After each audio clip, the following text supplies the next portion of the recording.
Hello dears, welcome back. അപ്പോൾ ഇന്ന് നമ്മൾ സേമിയ കൊണ്ടൊരു കേസരിയാണ് ഉണ്ടാക്കാൻ പോകുന്നത്. അപ്പോൾ ഇത് വളരെ എളുപ്പത്തിലും പിന്നെ നല്ല ടേസ്റ്റിലാണ് നമ്മളിത് ഉണ്ടാക്കുന്നത്.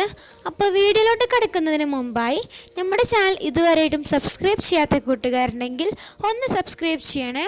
അതിന് തൊട്ടപ്പുറത്തുള്ള കുഞ്ഞു ബെല്ലൈക്കൺ കൂടി അമർത്തിയാൽ ഞാൻ അപ്ലോഡ് ചെയ്യുന്ന വീഡിയോസ് നിങ്ങൾക്ക് അപ്പോൾ തന്നെ നോട്ടിഫിക്കേഷൻ ലഭിക്കുന്നതാണ്.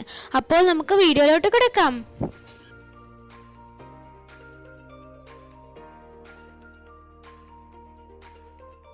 അപ്പോൾ ആദ്യം നമുക്ക് കേസരിയിലേക്കുള്ള സേമിയ തയ്യാറാക്കാം.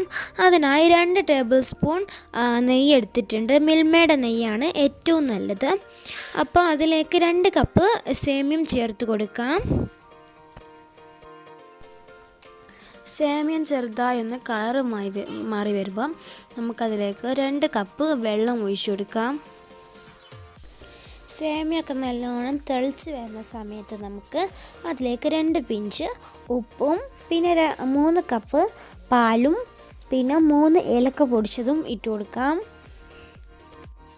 ഇപ്പോൾ പാലും സേമിയൊക്കെ നല്ലോണം തിളച്ച് വരുന്നുണ്ട്. ഇനി നമുക്കതിലേക്ക് എസൻസ് ചേർത്ത് കൊടുക്കാം. ഞാനിവിടെ മറ്റേ ബദാം മിക്സിൻ്റെ അതാണ് എടുത്തിട്ടുള്ളത്. നിങ്ങൾക്ക് അതില്ലെങ്കിൽ യെല്ലോ ഫുഡ് കളർ ചേർത്താലും മതി.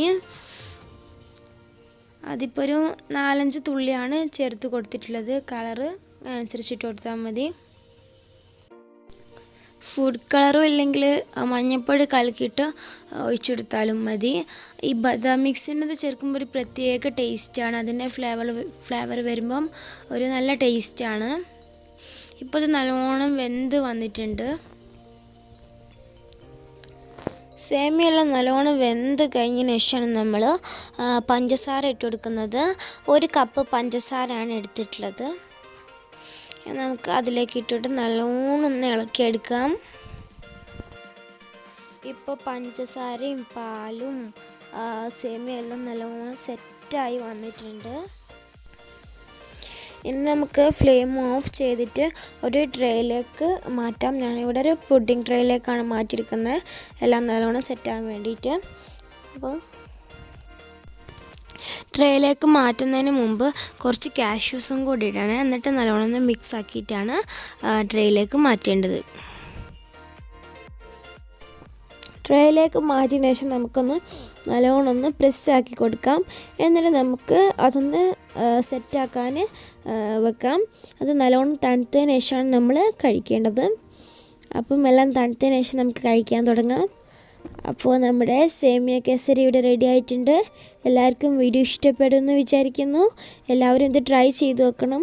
ട്രൈ ചെയ്യാത്ത കൂട്ടുകാരുണ്ടെങ്കിൽ ട്രൈ ചെയ്തിട്ട് ഫീഡ്ബാക്ക് കമൻറ്റ് ബോക്സിൽ അറിയിക്കുക. അപ്പം ഇഷ്ടപ്പെട്ടാൽ ലൈക്ക് ചെയ്യുക.